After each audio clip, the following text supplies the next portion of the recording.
Hi everyone, welcome to Extraordinary Taste.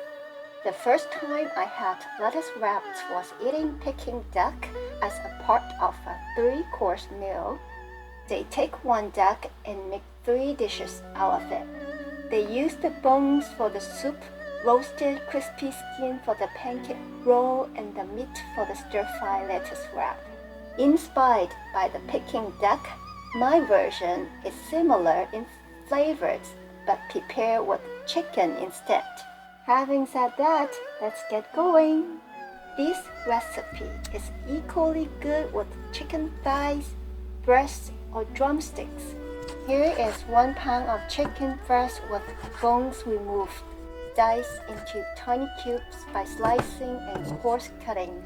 The meat can also be ground, but dicing it will retain more moisture, making it softer.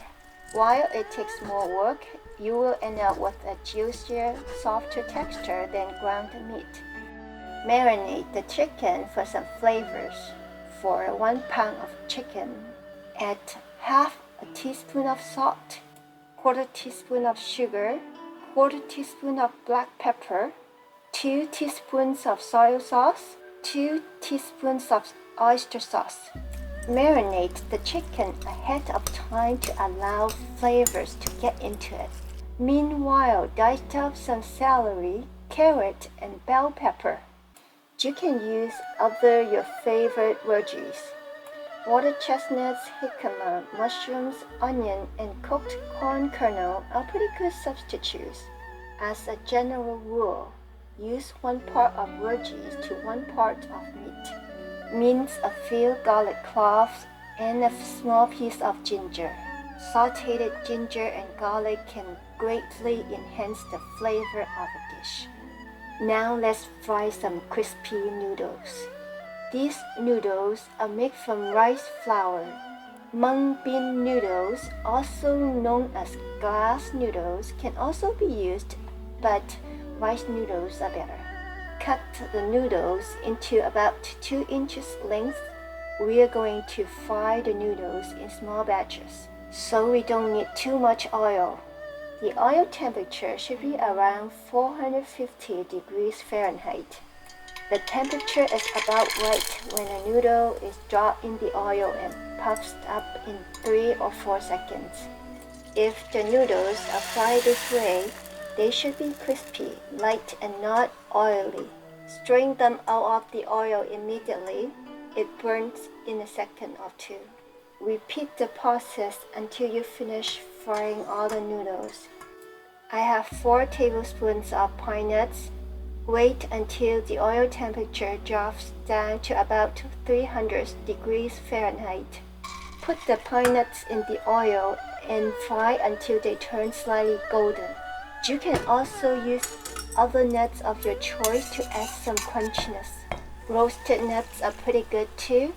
They are more handy and ready to use right out of the package. Add 1 tablespoon of cooking oil to a pan. Saute the ginger and garlic until they turn golden brown. Add in the chicken and stir fry until half cooked. Then the carrot and celery. When the chicken is 90% done, add in the pepper. Stir fry for another 30 seconds. Add in about 2 teaspoons of hoisin sauce. It has a combination of sweet, salty, and umami flavors. This sauce gives you the same taste you have in restaurants. Although it tastes good, but don't add too much as it can overpower the natural taste of the veggies. So that's why I marinated chicken ahead of time. In this way, the texture and taste of the lettuce wraps will be much better.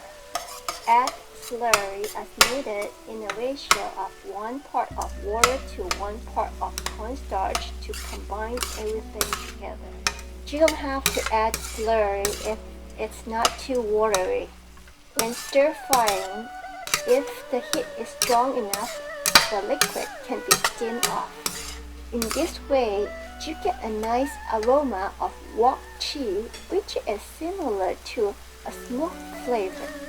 At last, mixed in with the pine nuts,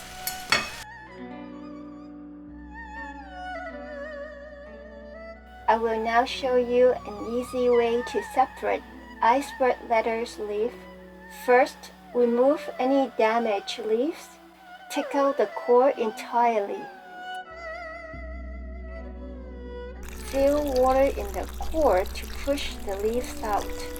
Pull each leaf slightly out from the core.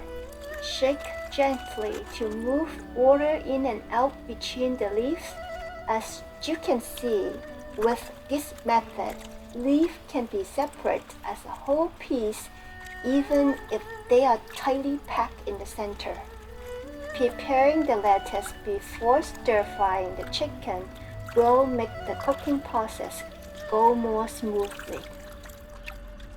Cut large leaves into smaller pieces.